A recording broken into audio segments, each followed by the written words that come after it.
네, 박지훈 변호사, 한국복지대학교 이성록 교수 두 분 모셨습니다. 어서 오십시오. 오십시오. 안녕하세요. 자, 지금 뭐 가장 초미의 관심사는 바로 이게 아닌가 싶은데요. 주제 잠깐 보시겠습니다. 네, 지속적인 폭행이 이뤄졌나? 원장은 뭐 아니라고 이제 울면서 네. 이제 그렇게 답변을 했는데 어떻게 뭐 이런 경우에 다른 사례들을 보면은 어떻습니까?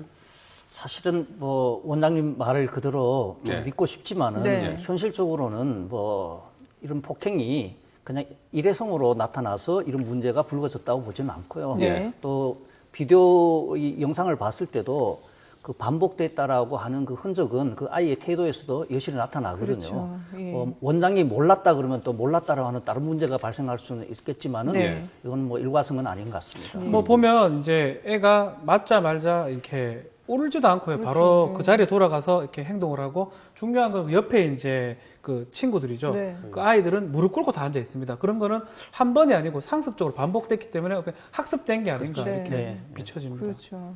근데 일단 이 문제가 된 교사가 오늘 오후에 이제 경찰에 나와서 조사를 받게 네. 되는데 일단 뭐 여론도 그렇고 경찰이 구속 수사가 불가피하다라는 네. 입장이거든요. 네.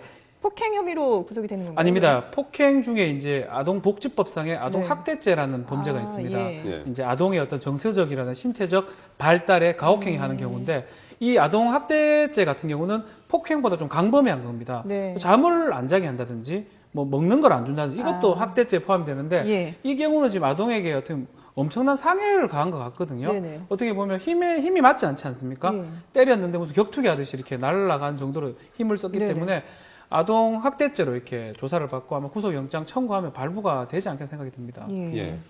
폭행 교사가 지금 1급 보육교사 자격증을 갖고 있다고 그래요. 그 네. 혐의가 인정되면 자격증은 뭐 당연히 박탈되는 건가요? 예, 자격 영유아 보육법에 이제 그런 그 규정이 되어 있는데 네. 자격을 취소시킬 수가 있는데 이거는 혐의가 인정됩니다. 아동복지법상의 아동학대 혐의 입증이 되고 처벌을 받아야 됩니다. 예. 그러니까 형의 선고를 받아야지만 나중에 이제 자격 취소를 또 관계 부처에서 할 수가 있도록 되어 있습니다. 교수님 근데 앞에서 그 다른 학부모들의 인터뷰를 보면 이 교사가 다른 어린이집에서도 문제가 있어서 해고가 됐는데 이 어린이집에 이제 채용이 됐다라고 주장을 했거든요. 근데 만약에 이 말이 사실이라면 법적으로는 혐의가 입증이 돼야 뭐 그 자격증이 박탈이 되겠지만 제도적으로 거를 수 있는 그런 부분들이 전혀 없는 건가요?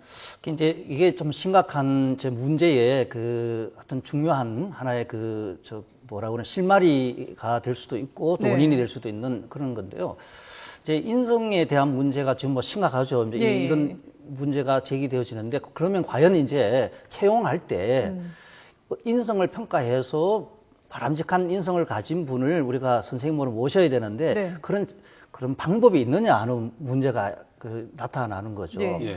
지금 뭐 이걸 객관적으로 입증할 수 있는 것도 없고 이전 직장에서 어떤 행동을 했느냐 하는 부분을 걸러내는 것도 사실은 대단히 어려운 부분이죠. 예. 그러다 보니까 이제 이런 문제가 나타나는데 기본적으로는 이제 교육 제도에서부터 이 글쎄요. 문제를 짚어나가서 네. 양성 과정 이런 사람들이 이제 교사로 보육교사로서 일하게 되는 일련의 과정들에 대한 시스템을 한번 짚어볼 필요가 있습니다. 예. 그 얘기 조금 이따 좀 더 네. 하기로 하고요.